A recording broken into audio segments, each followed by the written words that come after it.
What's going on, guys? Hope everybody's having a great day. We have a new fusion champion, the Panda. Now, I don't think that this is a must-have fusion for everyone, but people in the early game, people in the mid game, you might want to go for this fusion. It's a decent progression champion, could definitely help you as a solid support.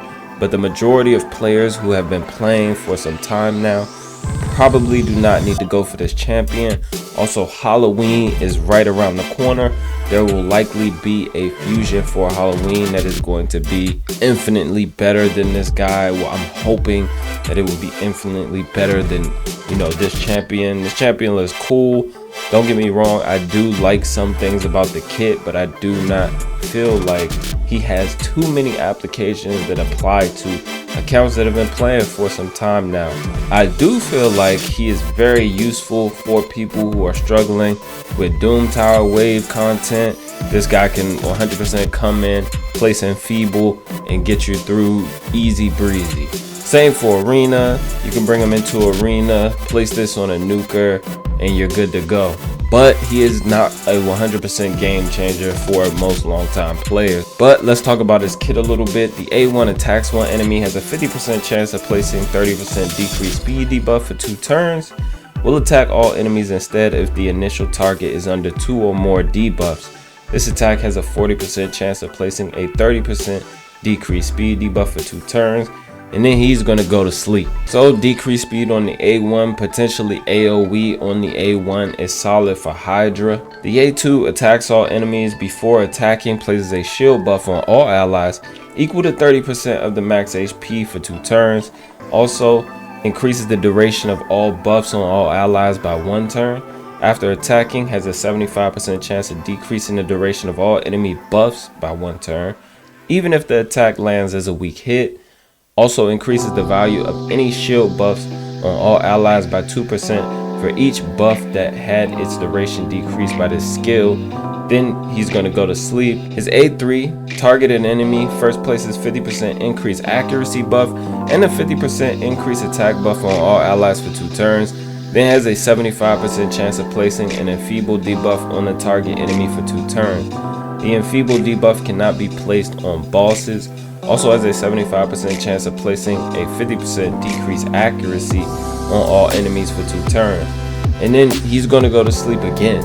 So being able to place Enfeeble is huge. It can be really helpful for accounts that, just lack solid support, solid revivers.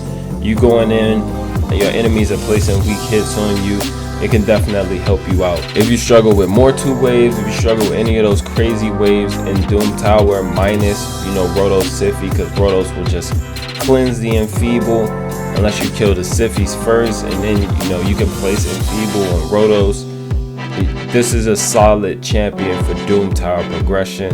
He could have been way better for Hydra. He's still solid for Hydra, but I think that if you could place Enfeeble on bosses, this would actually be pretty broken. Now his passive ability has a 50% chance of transferring any debuff placed on an ally to this champion while they're under a sleep debuff. Will not transfer block, revive, stun, freeze, fear, true fear, provoke, and petrification debuffs. At the start of this champion's turn, removes any sleep debuffs from this champion.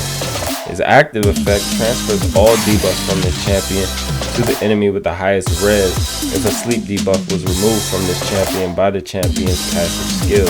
This effect cannot be resisted, but it can be blocked. So I definitely think that the champion has an interesting kit, and there are some applications, but I do not feel like he is a must-have fusion. Some people like to collect them all, and they probably will go for the fusion just to have this guy sit in the vault. But the majority of players are not going to have too many applications for this guy unless we get some sort of boss that you can place Enfeeble on. As of right now, though, we don't. So if you are trying to figure out if you should go for this fusion, you should really consider the support champions that you have on your account already to see if this guy is really going to make a difference for you. Sometimes it can be hard to pass up on a fusion because they may become relevant later on. But like I said before, Halloween is coming up and there will be a Halloween fusion, so use your resources wisely. But that's going to be all for me, guys. Thank you for your support as always. Be sure to subscribe to the channel, like the video. Let me know your thoughts down below on the champion. Will you be going for it or will you be skipping? And until next time, guys, be good and be well.